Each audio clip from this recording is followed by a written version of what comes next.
ஓகேவா? வணக்கம். மாண்புமிகு தமிழக முதலமைச்சர் திரு சி. ஜோசப் விஜய் அவர்கள் தலைமையிலான இந்த அரசின் முதல் சட்டமன்ற கூட்டம் இன்று இனிதே தொடங்கியது. அந்த நாளில் இன்று 61வது பட்டமளிப்பு விழா கீழ்ப்பாக்கம் மருத்துவக் கல்லூரி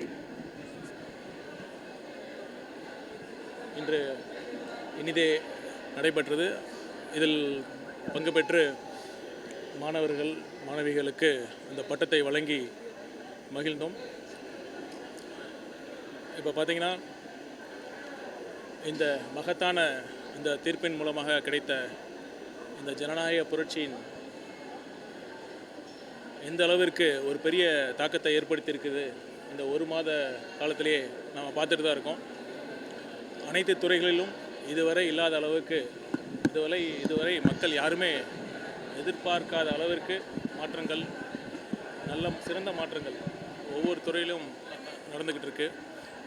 அதன் தொடர்ச்சியாக மருத்துவக் கல்லூரியிலும் சுகாதாரத்துறையிலும் மாண்புமிகு தமிழக முதலமைச்சர் அவர்களின் வழிகாட்டுதலின்படி மக்களுக்கு தேவையான அனைத்து மருத்துவ சேவைகளையும் அவரின் உயரிய லட்சியமான தமிழகத்தின் ஒவ்வொரு மக்களுக்கும் தரமான மருத்துவ சேவையை வழங்க வேண்டும் என்ற நோக்கத்துடனும் அடுத்த தலைமுறை சீர்திருத்தங்கள் இதுவரை பார்த்திங்கன்னா, மருத்துவ துறையில் மருத்துவர்கள் போதிய அளவு அப்பாயின்ட் பண்ணுறது, செவிலியர்கள் போதுமான அளவு அப்பாயின்ட் பண்ணுறது, ப்ளஸ் மருத்துவ உபகரணங்கள், லேட்டஸ்ட் மருத்துவ உபகரணங்கள் வாங்குறது அப்படிங்கிற மாதிரி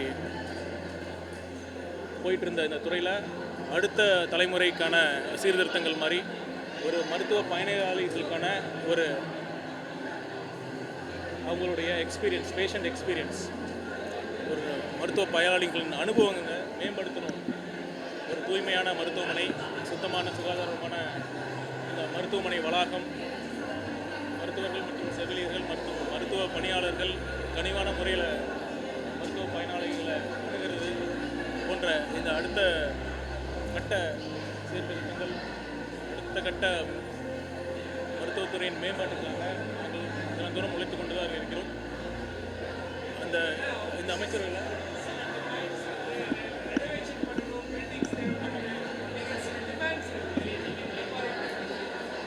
இப்போ பார்த்தீங்கன்னா, இந்த கீழ்ப்பாக்கம் மருத்துவக் கல்லூரி பூனமல்லி ஹைரோட்டில் அமைஞ்சிருக்கிறதுனால மெட்ரோ பணிகளுக்காக இங்கே கல்லூரியில் இருக்கிற கட்டடங்கள் இடிக்கப்பட்டன. அதனால் எங்களுக்கு பள்ளி அறைகளுக்கு தேவை இருக்குது. அது மட்டுமல்ல, எம்பிபிஎஸ் மட்டுமல்ல, அலைடு ஹெல்த் சயின்ஸ் அதற்கான பள்ளி அறைகளும் இங்கே தேவைப்பட்டன. முதல்வர் அவர்கள் தெரிவித்தார். கண்டிப்பாக எடுத்து கூறி இந்த மருத்துவக் கல்லூரிக்கான அனைத்து தேவைகளும் விரைவில் பண்ணி கொடுப்போம் என்ற உறுதியை இங்கே அளிக்கிறேன்.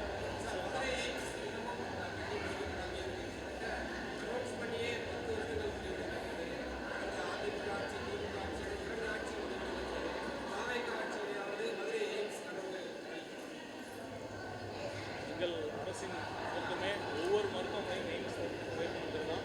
கண்டிப்பாக நீங்கள் குறிப்பிட்ட மாதிரி மதுரை எய்ம்ஸ் சாதியை நாம் ஆராய்ந்து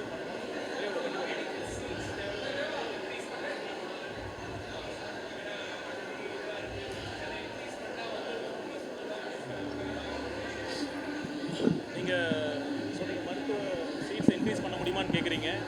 இப்போ தமிழ்நாட்டில் டாக்டர் பேஷண்ட்ஸ் ரேஷியோ அப்படின்னு சொல்லப்படுற இந்த விகிதம், ஒரு மருத்துவர்கள் பொதுமக்கள் அந்த விகிதம் பார்த்திங்கன்னா கிட்டத்தட்ட 250 மக்களுக்கு ஒரு டாக்டர் இருக்காங்க. ஆல் இண்டியா ஆவரேஜை விட நம்ம தான் ரொம்ப அதிகமாக இருக்குது. இருந்தாலும் நிறைய மாவட்டங்களில் மருத்துவக் கல்லூரி இதுவரை இல்லை.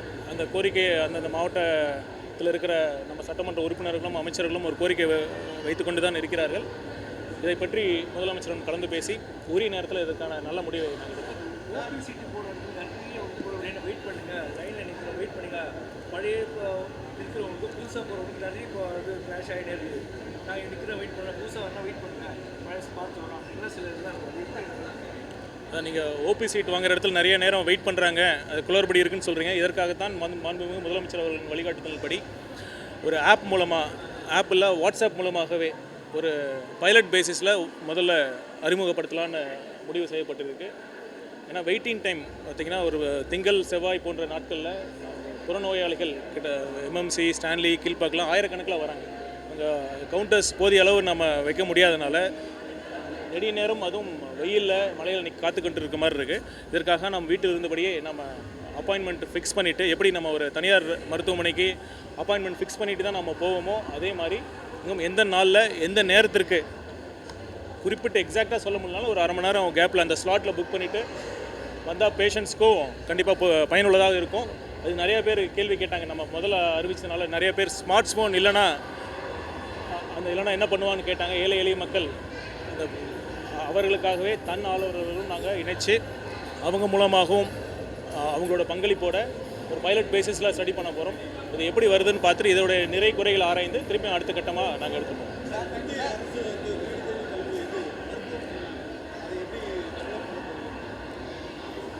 மக்களை தேடி மருத்துவம் அந்த திட்டம் பார்த்திங்கன்னா இப்போ நிறைய பயனாளிகள் அந்த திட்டத்தின் மூலமாக பயன்பட்டுருக்காங்க. அதை நாங்கள் ஒரு டீட்டெயில் ரிவ்யூ, ஒரு ஓப்பன் மைண்டடாக அந்த ஸ்கீமை எப்படி இருக்குன்னு நாங்கள் ஒரு ரிவ்யூ பண்ணிவிட்டு அது மக்களுக்கு உண்மையாலுமே பயனாக இருக்கும் பட்சத்தில் கண்டிப்பாக அது கண்டினியூ ஆகும்.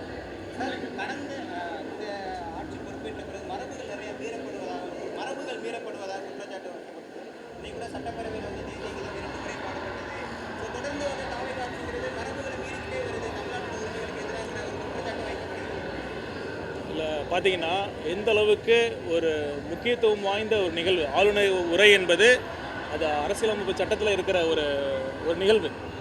கடந்த காலங்களில் திமுக அரசு எந்த அளவுக்கு இதில் அரசியல் பண்ணாங்கன்னு எல்லாத்துக்குமே தெரியும். ஆளுநர் முன்னாள் ஆளுநர் அவர்கள் ரவி அவர்கள் அவர் தேசிய கீதம் ஒலிக்க வேண்டும் முதலில் அப்படின்னு சொல்கிறதாக இருக்கட்டும், இவர்கள் அதை காரணம் காட்டி ஆளுநர் வெளிநடப்பு செய்வதாக இருக்கட்டும், அது திட்டமிட்ட அவர்கள் இருவரும் பேசிக்கொண்டு வைத்த நாடகம் தான். இப்போ ஒருத்தர் கூட சொன்னாங்க, இதை பார்த்தா திமுகவோட கொள்கை மாதிரி காப்பி அடித்த மாதிரி இருக்குது. நாங்களும் உங்கள் அதே கொள்கையோடு தானே இருக்கோம். அதே மாநில உரிமை பேசுகிறோம், அதே சமூக நீதி பேசுகிறோம், அதே ஒன்றிய அரசு மதசார்பற்ற சமூக நீதி நாங்கள் பேசுகிறோம். எங்களால் எப்படி இந்த சுமூகமாக இந்த நிகழ்வை நடத்த முடிஞ்சது? முதல்ல தமிழ்தாய் வாழ்த்தை நாங்கள் எப்படி எந்த பிரச்சனையும் இல்லாமல் நாங்கள் எப்படி கொண்டு போனோம்? ஏன் அவங்க பண்ணல? இதுலேருந்தே திட்டவட்டமாக தெரியுது. அவங்க ரெண்டு பேரும் ஒரு பாஜகவோட உண்மையான ஒரு பி டீமாக திமுக தான் செயல்பட்டது. அவங்க ரெண்டு பேரும் திட்டமிட்டு மக்களை ஏமாற்றி கொண்டிருந்தார்கள். இன்றைய நிகழ்வு மூலம் இன்று ஒரு சுமூகமாக தமிழ்தாய் வாழ்த்து முதலில் பாடப்பட்டு ஒரு ஆளுநர் உரை எந்தவித பிரச்சனையும் இல்லாமல் ரொம்ப அருமையாக சிறப்பாக நடைபெற்றது. இது ஒன்றே சாட்சி அவர்கள் எந்த அளவிற்கு மக்களை முட்டாளாக்கி வைத்திருந்தார்கள் என்பதற்கு. நன்றி. தேங்க்யூ.